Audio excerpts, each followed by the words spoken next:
Ahoj, já jsem Linda a vítejte u dalšího videa.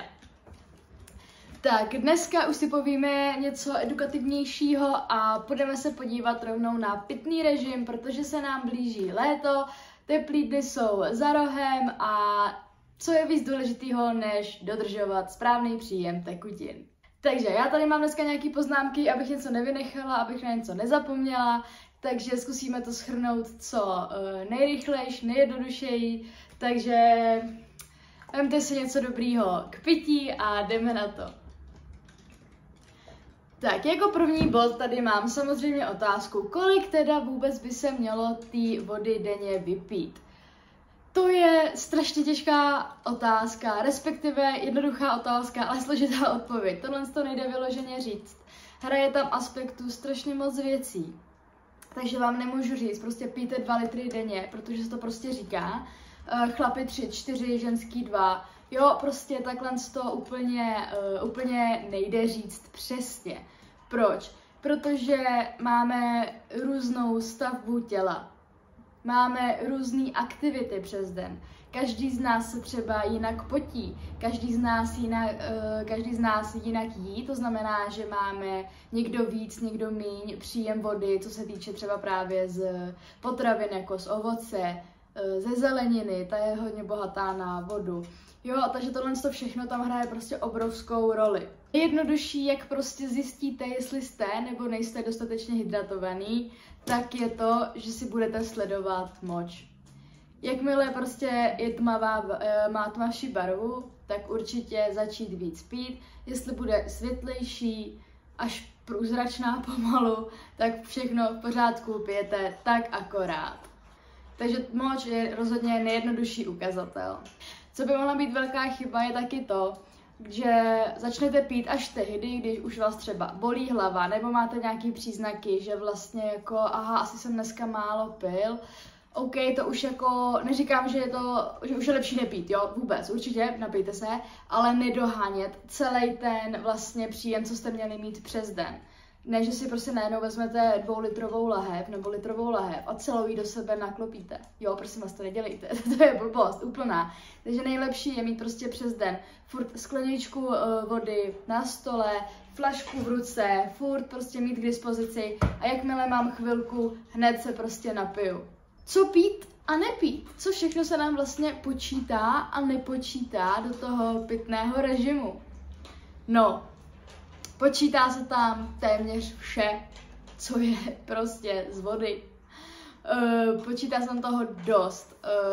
Určitě, co bych jako vynechala a nepočítala, tak jsou určitě džusy a nějaký, jo, prostě takovýhle hodně mléčný kávy, jako jsou latéčka, kapučínka a takový, kde máte prostě, já nevím, 3/4 lahve jenom mléko a samozřejmě to mléko. Jo, tohle z toho nepočítat.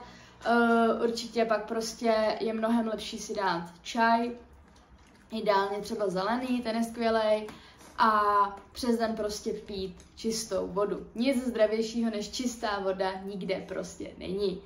Pokud máte problém s tím vypít takové množství čisté vody, určitě doporučuji tu vodu si něčím ochutit. Hoďte si do flašky citron, jo, skvělej, limetku, nebo máta je výborná taky na chuť a nebojte se tam přihodit i takovýto nízkokalorický ovoce, jako máme, já nevím, maliny, borůvky, jahody tam můžou být, jo, nebo prostě třeba nějaký mražený ovoce, to si třeba dělám hodně ráda já si koupím pytel mraženého ovoce, který pak spotřebuje úplně do všeho a i právě do pití. Dostane to pak nějakou chuť, nutí vás to vlastně pít víc a víc a není to, že vám tam stojí flaška vody na stole a vy si ji všimnete vlastně až po nějaký době. Jo, určitě je super právě si pořídit buď třeba nějakou oblíbenou lahev, nebo právě třeba nějakou karafu, kde máte nějaké větší množství, z kterého se budete odlívat do skleniček a abyste měli nějaký přehled, kolik jste toho třeba už vypili. Jo, tak je to takový fajn pro nějakou zpětnou vazbu, že prostě, jo, dobrý, tak dneska už jsem toho vypil a tolik, tak to je docela fajn. Jo, dneska, tady jsem toho moc nepil, ještě začíná mě bolet hlava, no tak dobrý, tak jdeme na to. Takže nalejem a prostě postupně to zkusíme dobít, ne, že prostě říkám, jak už jsem říkala, zmiňovala, vezmete prostě 2litrovou karafu a celou ji do sebe kopnete, jo. To fakt ne. Tak když se na to podíváme potom z nějakého sportovního hlediska, tak čím víc vlastně my vody přijmeme, tím víc my ji i vydáme. Takže pokud já vlastně budu přijímat hodně tekutin přes den, tím pádem přes den budu i víc vydávat, budu víc logicky chodit na záchod, budu se víc potit a tak. To znamená, že my pokud jako sportovci budeme pak ale chtít třeba ve fitku nějakou pumpu svalů a tohle, tak přece jenom ten sval je dost tvořen z vody, tak my tu vodu potřebujeme pak taky udržet. Takže v tomhle případě nebojte se vůbec přidávat víc soli, buď jako přes den, nebo si osolit tu vodu, dobrou chuť vám přeju, nebo používat nějaký doplňky stravy, nějaký elektrolyty a podobně, kde už vlastně jsou veškerý tyhle minerály a podobně doplněný. Jo, taky vylučujeme pak ty minerály, teď jak jsem to zmínila, tak jsem se na to vzpomněla, takže pak přesně nějaký hořčíky a podobně, magnézko, zinek, tyhle ty věci, to naše tělo to potřebuje, takže pak jsou takovýhle speciální buď doplňky stravy, který je nutný brát, jo, a soustředit se na to, aby jsme měli tyhle složky v těle, potřebujeme je to pro nás zdraví, je to pro nás důležitý a nejenom k tomu cvičení samozřejmě, ale tam především pokud chceme potom nějaké výsledky. Jo, takže určitě pak se toho nebát, jo, nebrát si sůl jako strašný strašák, že panebože, hlavně jako, ať nezadržuju vodu moc a takže sůl jako sůl jo, naopak, jo, ale zase v určitým samozřejmě množství, ne, že začnu prostě sypat kila soli do těstovin, do ryže, na maso a všechno prostě bude zase úplně slaný, jo, prosím vás, ne. Opět bavíme se o zdravém nějakým přiměřeným množství, jo, prosím vás, vynechme extrémy.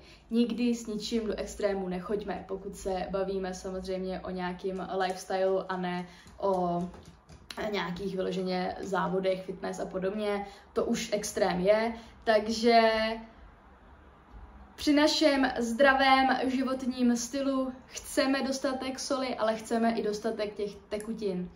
A doufám, že tímhle s tím jsem i vysvětlila to, že ne opravdu čím víc budu pít, tím víc vody budu v sobě držet.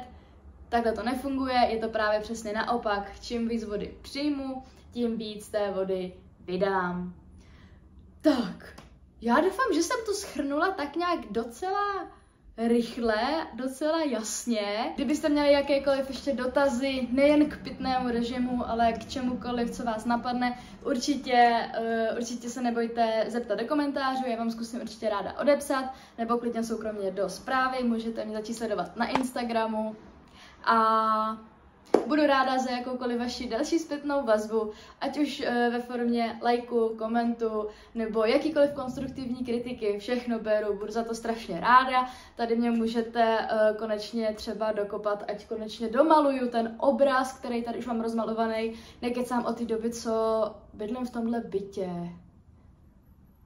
Bavíme se o nějakých 2,5 letech, OK? 2,5 roku se ho snažím namalovat, ale prostě, jestli jste tohle někdo už zkoušel, to malování podle barev, tak ono to není tak jednoduché, jak to vypadá, no to prostě musíte mít tu správnou náladu, to správný, jako že jo, dneska budu malovat, chápem? Takže to není úplně tak easy, takže ano, už proto to mám rozmalovaný tak strašně dlouho, ale už finishuju, mám pocit, že mi chybí už jenom 2 nebo 3 barvy, takže to je dobrý. Takže tady mám aspoň takhle parťáka a nemáte tady jenom bílou zeď. Každopádně to jsem odbočila úplně. Ještě jednou vám děkuji za jakoukoliv zpětnou vazbu.